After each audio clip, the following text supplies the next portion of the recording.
everyone, and welcome to Burn the Ship, the podcast that helps entrepreneurs go all in on their business, and we introduce them to professionals that to help them get there. Today, we have a very special guest, Arie. How are you doing today? Good, how are you? I'm doing very well, thanks. Please introduce yourself and the name of your businesses. Okay, so my name is Arie, last name Brish. I probably not your typical guest because I have burned multiple ships in my career. I look 30, but I'm a little older. So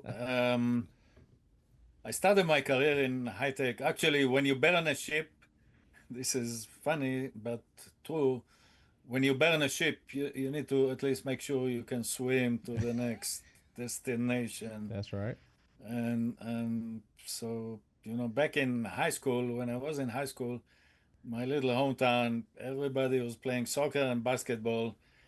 And I like to be different, and we'll talk about differentiation in business. So there was like 3 or 4 swimmers in my hometown. So I chose swimming as my sports and did okay in that. So when you burn the ship, make sure you can swim to the next island Yes, or the yes. next ship. So I started my career in high tech. Back in the days, personal computers did not exist or just started to be an idea. Mm-hmm. So I started in a semiconductor business designing high performance microprocessors for the personal computers that were about to be born. So I kind of was before personal computer became, but we started to plant the seed by designing the technology that powered the first personal computers. Back then, people thought, especially my wife, thought that I'm crazy doing something that the future is very foggy. Mm-hmm. So that's kind of one of the things when you're entrepreneur, the future is not always very clear. Some entrepreneurs have a vision of the future they're addressing, which is good, but don't make the mistake that the vision you see is exactly what's going to happen. There are lots of successful companies that had to pivot, and the original, story was X, and somehow along the way they pivoted to a Y, and Y turned out to be a great success. Instagram is one example, Mm-hmm. but many successful companies started as something else or subset of what they're doing. So back in the 1980s, personal computers became very popular over the first few years of the 80s. So that was my first kind of burning the ship by choosing a career that did not exist at the time. Right. But that's kind of the journey that you need to be ready to take risks. Okay, so that's rule number one. Excuse me, in entrepreneurship. Mm-hmm. Fast forward, I did multiple roles in the technology industries, and every few years I jumped on something totally different within the same corporations in many cases. So back in the days, entrepreneurship was not as popular as today. Being an entrepreneur, in many cases, was starting your hair salon or starting a restaurant. Mm-hmm. But if you had a technology idea, best way to make it happen was inside a company. Now they have a name for it, intrapreneurship. So if you work for a large company, General Electric or General Motors or IBM or whatever, you have a good idea and the company accepts it. Actually, that's kind of a good of both worlds. You get to pursue your idea. You don't have to chase the money all the time. The corporate has deep pockets, and you can make it happen. When you start, when you go into the startup world, the trade-offs are a little different. You Mm-hmm. find yourself chasing the money all the time, so it's very difficult to go in a straight line from A to Z. You have to zigzag based on funding requirements, which in many cases that's an important difference between pursuing an innovation inside a large company versus pursuing an innovation in the venture world or the startup world. So when you go from a large company to a small startup, and when I left a large company, so my big fish, my big ship at the time was Motorola. Mm-hmm. So I thought, okay, I managed a big business in Motorola. Going to a startup is like, piece of cake for me. I can do it with in my left hand while sleeping. No, the trade-offs are different. You have to do much more with very small team. Mm-hmm. In a large company, you have a team of 20 or 50 or 200 people. There is no issue with the resources usually. In a small company, you have to do the same thing with 2 or 3 people. And one of the other challenges as far as people resources or human resources in a small company, you have to find the right team that has multiple or can perform in multiple hats. Okay. Mm-hmm. In a large company, you have experts on every topic you need: accounting, marketing, technology, whatever. Small company, you have to do all of that with 2 or 3 people. So the diversity of your small team is very important. You need to cover as many skill sets as possible with a very small team. Sometime initially with only yourself. That's right. That's another difference. So after I left Motorola, 20 years after I left Motorola after 20 years Mm-hmm. and jumped into the startup world, and that was a lesson learned that the trade-offs and the trade-offs between decisions are a little different. I was a co-founder of a company at the time was an XML technology. People kind of forgot what it is, but that's one of the building blocks that you need today, even with artificial intelligence, when you Mm-hmm. You're talking about like the analyze, prompts, the old school uh, prompts where you were yeah, when prompted. you analyze part of the thing in artificial intelligence, you have to analyze tons of data very Yeah, quickly. yeah, yeah. Well, XML is a standard that allows you to translate and make sense of lots of data. Mm-hmm. Mm-hmm. So we designed a specialty chip that does it faster than a standard computer. Mm-hmm. And the company was acquired by Intel, by the way. I don't know exactly what Intel did with the technology, but I guess they did something. After that, I became a CEO of another startup, which is another lesson learned. Many cases when startup fail, and I wrote several case studies about reasons that startup fail. One of the main reasons, at least in my experience, working with dozens of startups, 20 or 30 different startups along my career, in many cases, they fail because of some human aspect. Human aspect could be, okay, I didn't raise enough money. I'm still running here with no paycheck. I have to feed my 5 kids. I cannot. I assume that it will take me 6 months to raise money, but it takes me 20 months, Mm-hmm. and my kids are starving. So I have to leave the startup and go and work for a large company that will give me a predictable paycheck. Many startups I was involved with failed because of this very reason. People make assumptions about their ability to live without a paycheck for so long, and usually it takes longer than you expected. So this is one aspect. This is one human aspect. The other human aspect is relationships, either relationship between the co-founder or relationship between the founders and the investors. Mm-hmm. Okay. Mm-hmm. So the company I became a CEO, I was hired by the investors.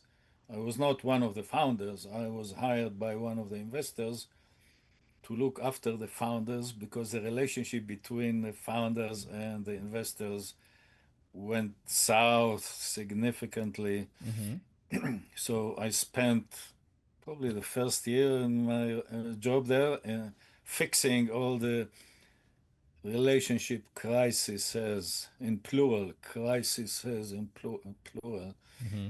And after that, we had the time to execute on the technology the company founded for, but the company almost collapsed because of, once again, human relationships or broken human relationships. Mm-hmm. So humans are important part of the formula for success. Emotional intelligence, being able to understand what your customers are telling you, being able to build relationships. Important part of the startup is a relationship with investors and relationship with customers and relationships with the ecosystem, because with the two or three people you have, you don't have all the disciplines in-house. You have to hire an accountant, you have to hire a lawyer, outside lawyers, they're all outsiders giving you services. Mm-hmm. So you need to be very good in keeping the relationships with all your third-party resources, keep the relationships with your investors and build relationships with investors, build relationships with potential customers.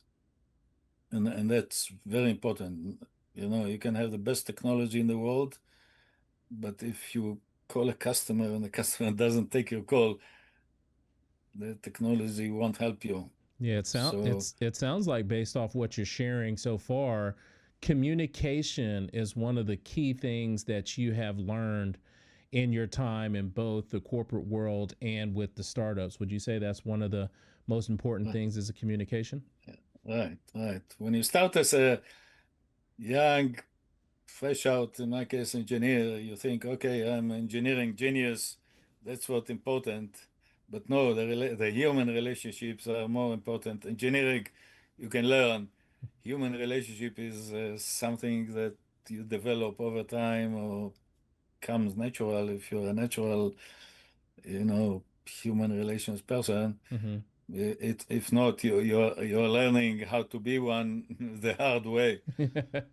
Yeah, that makes a lot of sense. Now, in that particular last startup after the XML, what did you move to after you finished with that one? Yeah, right. So after the XML, I became a CEO of a networking startup. Mm-hmm. Think about, that's another important thing in the AI world as well. Giant data centers with 200,000 servers, and they need to communicate with each other. Mm-hmm.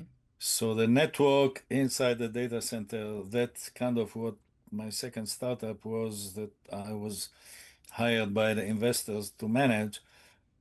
It was a networking chip for data centers to have fast communication between the million servers in the data center. And that's another building block in success of AI today. AI use a lot of data, and the data is not always in the same place. It's distributed between, you know, different servers and sometimes other data centers all over the world. So communication, fast communication is an important building block in facilitating AI with the performance that you need.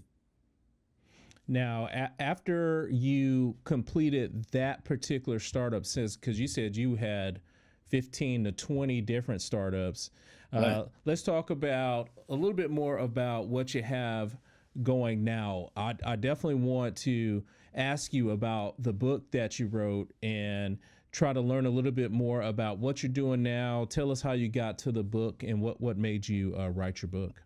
Okay, so in the middle, you did a fast forward, but in the middle, I did make a comment that I was involved with dozens of startups, not as a founder, but as a hired gun in most cases, either for fundraising help or for business development help. Mm-hmm.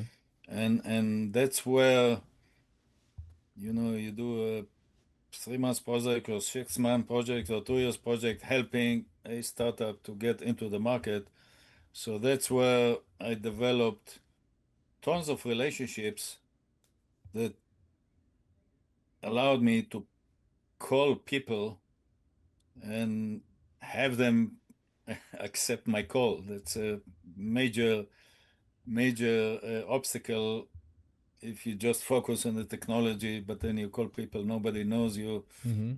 They think you're trying to sell them, I don't know, life insurance, and they don't take your call. That's right. So my strength, and by the way, why did I leave the second startup I was involved as a CEO?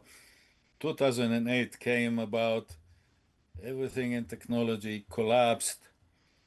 The company we had at the time was about to collapse, but we managed to kind of put it on a life support, so to speak.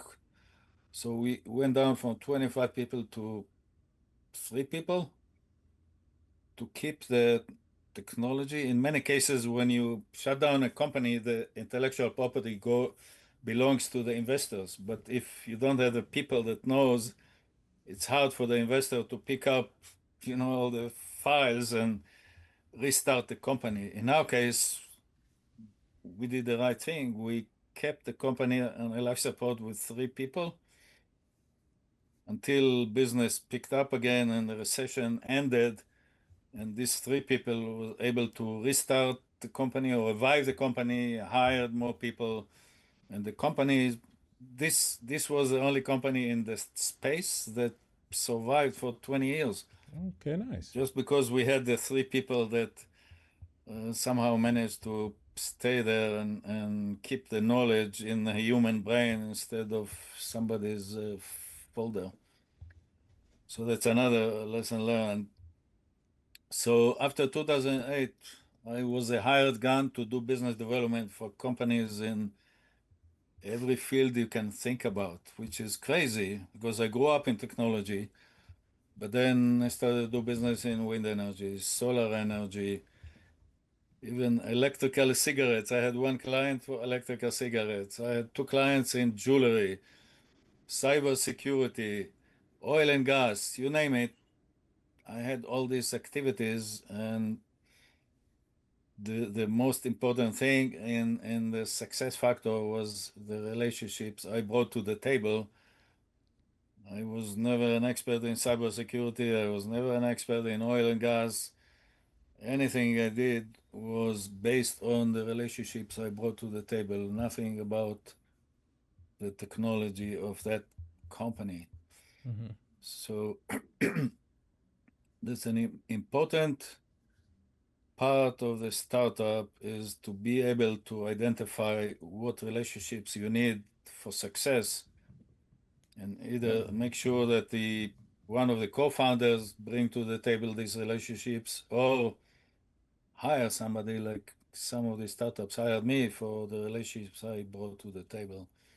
So that's an important thing. So now we skipped all this, fast forward 10 years after, exactly 10 years after 2008, I kind of realized that the factors of success in any new business, if you go to 100,000 feet level, Mm-hmm. are pretty much the same, regardless of technology. It's being able to differentiate your offering. So one of the chapters in the book, so I skipped the book. So at that point, I realized, okay, I need to write a book about it because it's so common among industries. So I created this generic innovation book that talks about recipes for success in any commercializing any innovation, no matter what industry you are. So I wrote this book, and each chapter basically talks about one discipline that is important for success of innovation, whether you are a corporate innovation or startup innovation. So the book is about laying an egg, but making chicken soup Okay. at the end. Making chicken soup is making as much success as you can after laying an egg. So the book became a bestseller on Amazon in the innovation and entrepreneurship categories. Mm-hmm. I don't think it is anymore because it has a life cycle. Any book has a life cycle. And I just wanted to share my experience after I realized that, generically speaking, industry agnostic factors of success is very important. Human relations, relationship with investors, relationship with customers, things like that. All of this is extremely important, whether you're oil and gas or you do artificial intelligence or you selling jewelry in my case, and anything in between. Mm-hmm. Mm-hmm. After the book was published, somehow I was hired by a university here in Austin, Texas, San Edwards University, to teach basically the same similar topics to the book, teach innovation, teach entrepreneurship, and teach business strategy. And that's what I've been doing in the last, what, 4 years or so. Mm-hmm. Mm-hmm. So that's what keeps me busy these days. In addition to that, I'm sitting on 3 boards. And once again, each one is a different, totally different industry vertical. One is clean tech, one is medical devices, one is mental health. So all of these are totally different industries. And once again, it's the business concepts that are pretty similar no matter what you do. And from a business point of view, my main takeaway is be able to differentiate your offering, your products or your service away from the competition. So I have a chapter in the book, play on word, kind of the title of the chapter, Better to be different than to be better. Many startup entrepreneurs, plan the whole idea about, okay, I can be 20% faster or better or cheaper than the legacy competitors. No, that's not the way to go, because your competitor 3 years from now will be 20% cheaper or faster or whatever. You have to come up with a whole different concept or different business model that will create an industry, basically. Mm-hmm. It seems like you have always been on the cutting edge, or what we call a early innovator, not afraid of what the unknown is. Right now, it seems like at your current position, you're in a give back type mode, giving back to the Right. students off of your experience, giving back to the boards by sharing with them how to communicate. Have you thought about jumping back out into that startup world, or do you think you're just going to share your knowledge from this point forward? Yeah. I think the best way for me to participate in the startup world will be to mentor, to advise young entrepreneurs that have great idea in whatever they do, but they don't have the experience how to execute. I Mm-hmm. have in one of my courses, or one of my segments when I teach, we talk about um, diversity in the team. And diversity, you know, don't think about the social aspects, think about the contribution of different ways of thinking with people coming from different backgrounds. So that's what I preach to my students. Don't think about diversity from a social point of view. Think about diversity from a contribution to the business success, because different people from different backgrounds think differently.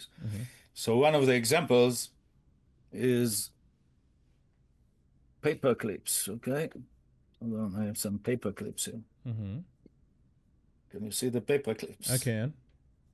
Okay, so there was an experiment done by some research. How many things can you do with paper clips yourself as an adult? It's not a test for you. The results were most adults can come up with 5 to 10 different applications. Either traditional paper clips, you can change the SIM card in the telephone, things like that. Where kids under the age of 10 came up with hundreds of different applications. Okay. So younger people by nature are more creative. You know, one of the buzzwords is think outside of the box. The younger people, the boundaries of the box is more fuzzy than adults. Okay. Yes. So that's why most entrepreneurs are younger in many cases. But the other side of the coin, they don't have the experience, they don't have the gray hair. You can see a little gray hair here. They don't have the gray hair, which means I made tons of mistakes and I saw tons of ways that work and don't work and what have you. So you need to have a combination of people with creativity and people with execution background. Right. So every startup needs a 20 years old and a 50 years old. That makes a lot of sense because we do see the world differently. Like for myself, I grew up a specific way. So therefore, I may see the same situation that you see a little bit differently. Doesn't mean that you're right and I'm wrong, or I'm right and you're wrong. It's just another way to see it. And if you stick with just one way, you're only going to get one way, where if you're open to everyone's ideas, then it is possible for you to see a whole different result. Yeah, another example I can give you, when I give students assignments, sometime in every class I'll have few foreign students, and the assignments are pretty straightforward. Most students will answer the same way. The foreign students always surprise me by answering the assignment in a totally different angle that I didn't even think about. That's another example. So diversity in a team could be coming from a different country, went to different universities, different religious, different whatever, Democrat, Republican, whatever it is, just different backgrounds. Right. Yeah, it makes a lot of sense. And today you've shared with us a lot of the experiences that you have had in your entrepreneurial journey, your corporate journey. And I want to stay on that. You have a bunch of them. I can tell based off of the book that you have and your teachings that you have found a lot of success by using best practices, or nurturing those business skills. Can you continue the conversation and share an additional best practice that has helped you to be successful over your years that maybe some of the entrepreneurs that are watching today can add to their mix? All right. So from a business point of view, going back to what I said before, better to be different than to be better. Take Uber, for example. Uber called themselves Uber Technology, but they did not invent any technology. They invented a different type of service that did not exist before. They did not invent GPS, they did not invent automobiles, they did not invent credit cards. They just integrated all these capabilities to create a new service. That's an example. Another example from the technology world, dial back to the beginning of personal computers. IBM became the first huge success in personal computers, not because they had a superior technology. Apple were a personal computer before IBM, by the way, but IBM took the world with storm and became the de facto standard for personal computers, not because of their technology, but because an innovative business model. Until IBM introduced the personal computer, every technology company kept their technology very close to their chest. They did not open up to other partnerships, okay? Apple was very close. So every time you needed an application, let's say you design a X-ray setup for dentist, you had to design your own computer because none of the existing computer suppliers at the time will open up to allow you to integrate the X-ray, dental X-ray into the computer. So you had to design your own computer. IBM, their main innovation was open up the architecture to allow partners to integrate with a computer, and they call it value-added partnership. They invented this term where now I can buy an IBM computer, open up and connect my X-ray machine or write my own software that will do X, Y, Z. So they open up. Actually, they were the first microprocessor supplier for IBM was Intel. So when Intel came to introduce their state-of-the-art microprocessor at the time, IBM told them, excuse me, I need a cough drop here, I'm talking too much. Nah. IBM told them, this is too much, this is too high performance and therefore too expensive, you guys need to scale back. So they sent Intel to the drawing board to design a lower or to modify the, latest and greatest microprocessor at the time, to modify it to be a lower performance, lower cost microprocessor. So they did not, the example here, they did not try to be the innovative in technology. What they innovated was the business model that opened up the computer or the personal computer at the time to other partners. So now if I do an X-ray machine for, dentist or do a MRI for cancer research or whatever, and I need a computer, I can integrate the machine with a computer. I don't need to design my own computer. So that's another example where IBM innovated a technology product, but the innovation was in the business model, was not in the technology. And there are many cases like this. So think, the cliche is think out of the box. I take it further. I say, don't think out of the box. Create your new box, or your innovation should create a new industry. That's the best formula of success for an entrepreneur that is thinking about a new company or a new application.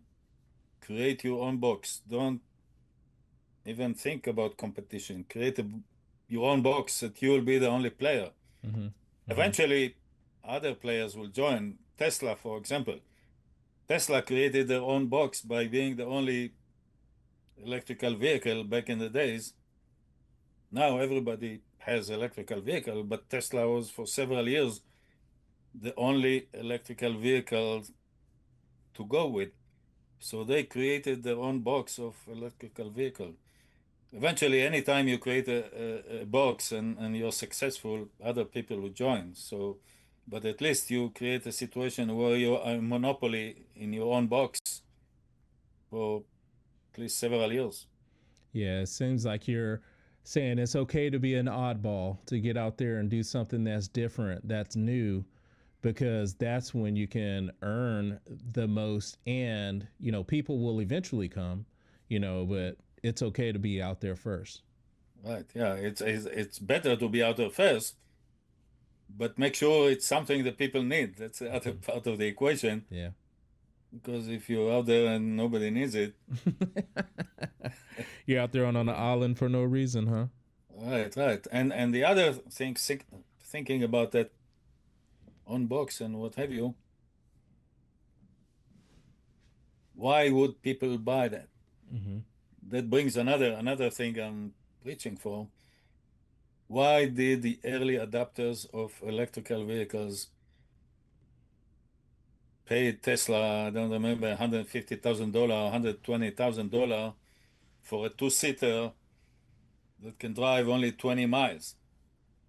Why did anybody in 2009, 2010, when they came up with this vehicle, why did anybody will buy that vehicle? It's not to save money on your electrical bill, because when the vehicle cost $150,000 back in 2010, these people money was not exactly the issue for them. Mm-hmm. They bought the vehicle, and it's two-seater, by the way. It's not your family drive your 5 kids to school. That it wasn't big enough for that. So why did early adopters of the Tesla, that was a small sports car, the first Tesla vehicle was a small sports car. Why did people buy that small two-seater? You have the driver and one passenger. Why would somebody buy this vehicle and spend so much money? There is no functional reason. So the other part of the equation in many cases is emotional consideration in using the product. So the people that bought that vehicle, either they cared about climate change and they Mm-hmm. thought that's my small contribution. Mm-hmm. It's a show off to show their neighbors I can afford a $150,000 vehicle. Mm-hmm. They look good in this small sports car. Okay, so that's another show off thing. Mm-hmm. It was nothing about saving money on electrical bill. It was all kinds of different emotional considerations. So in many cases, the emotional consideration is very important in adapting a new product or an innovation of any kind. People buy new gadgets just because they like to play with new gadgets, not because their life was miserable before this whatever app de jour was introduced. Mm-hmm. People lived for 10,000 years before this app de jour, but yet they go and spend, I don't know, hours during the weekend and getting their arms around another app. Why do they do that? Because they like to play with other apps. Mm-hmm. It's not because they must have it. It's because they like to play with new gadgets or new apps. So that's another example of emotional consideration in buying new things. Now, now you've shared with us a lot of your experiences as far as in the corporate field. You've shared with a lot of different tips that the startups and entrepreneurs need to utilize.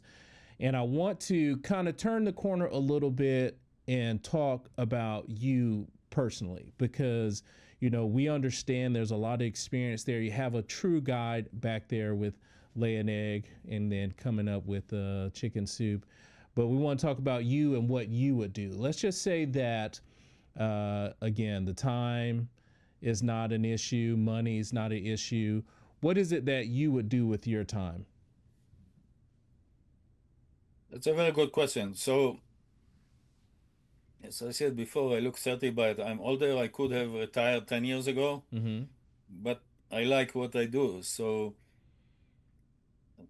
there's nothing like, okay, what's my dream job for the next 5 years? I like what I do. So, kind of do more of the same, either help more startups, Mm-hmm. if any of your listeners need some advice, or teach more in universities. So just more of the same. I think at my situation, I enjoy what I'm doing. So one of the other advice, more career advice, you have to enjoy what you're doing. That's more important than another $10,000 in your paycheck. Don't be miserable on your job. Wake up with, you know, happy to start a new day with something I like to do. Mm-hmm. So that's kind of from a personal point of view. I don't remember ever waking up in the morning saying to myself, "Oh, I hate my life," or "I hate my job," or whatever. I always wake up with enthusiasm for the new day to do whatever I like to do. And it may go, in my case, it was different things at different times, but always do something that you like to do. In my case, for example, the period between 2008 and now, I enjoyed more than anything because I enjoy the human relationship. Mm. So in a sales or business development roles or projects, you have to enjoy calling people, even if they don't accept what you have to sell them. Immediately, one out of 10 will accept it. But if you enjoy the personal dynamics, even with people that, for whatever reason, they don't like what you have to sell them, but you enjoy the personal dynamics talking to all these people. And if your product is good, one other thing, at least in myself, I don't take a business development or a sales job if I don't truly believe I do a favor to that potential customer by telling him or her about this great idea I have to sell them. Mm-hmm. Sometimes they don't see it the way I see it, and that's okay. Or the timing is not good for them, or they don't have the budget. I'll give you an example about budget. Something I learned from one customer that refused to accept what I tried to sell them. So I had this assignment with a HVAC company. They had some innovation that made air conditions 30% more efficient. So think about commercial building that has $1 million electrical bill per year. Saving 30% is a big saving, okay? Yeah, significant. Right. So I was talking to this one facilities manager. So the individual in the organization, whether it's a big school or a big commercial building, the person that makes the decision whether to retrofit the air conditioning is the facilities manager. So I talked to this guy. I thought I'm competing against other air conditioning offering. He said, I have, that's an example where competition comes from totally different angles. He said, I have this $1 million budget, just pick a number. Now I have to spend it on landscaping. I have to spending on renovation of our lobby. I can spend it on new air conditioning. So my competition was not another air conditioner. My competition was, okay, they need to renovate their lobby. They need to, renovate the landscaping. So my competition was on the budget. Totally different things. This guy could have spent the 1 million budget he had on different facilities improvements. Mm-hmm. So that's another thing you need to understand. The competition is not always a direct competitor. One of the exercises I give to my students to demonstrate this concept. Why do people go to restaurants? Different reasons. I don't know how to cook. I don't like to wash the dishes. Maybe it's going on a date. I try to explore new cuisines, whatever. So different reasons to go to a restaurant. Then I tell them, okay, pick one and tell me other competing services or offering you can use that are not restaurants. For example, if I don't like to wash the dishes,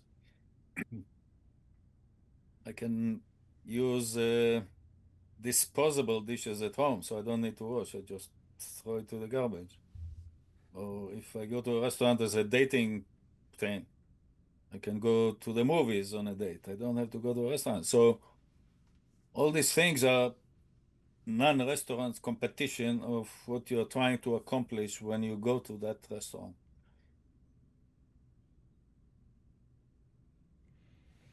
Well, Same thing with these facilities managers spending $1 million on remodeling the lobby instead of buying my air conditioner.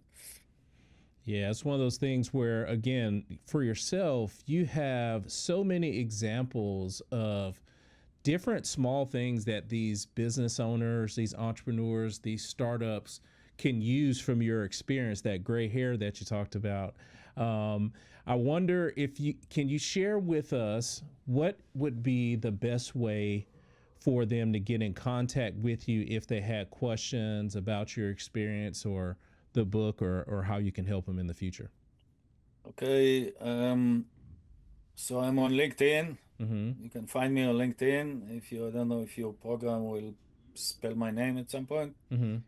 Find me on LinkedIn and send me an email. You can send me a direct email. You can contact me through, I don't remember if my website. So my consulting practice is called CXO360. CXO360. So my email is CXO360 at Hotmail, or find me on LinkedIn and send me a LinkedIn message. I recommend, speaking about relationships, I recommend LinkedIn as a great way to build relationships with people. Mm-hmm. Yeah, that's always a good way, because it's a little bit different than your other social medias where this one is focused on business. So Right, again, exactly. another great tip for you. Now, we definitely appreciate you coming on today and sharing all these valuable tips and all of this information. Hopefully the entrepreneurs that are watching really paid attention, because there's so many gems in there. And we always honor our guests by giving them the last word for coming on sharing. So please look into the camera and tell the people something good. So enjoy the day, enjoy waking up and going to do your job, and dare to be different, create your own box. That's the main thing from a business point of view, and nurture the people relationships. Work on your emotional intelligence. Awesome. Awesome. Well, thank you so much for coming on the show today. Thanks for having me. Of course, of course. And to everyone that is watching, be kind and thanks.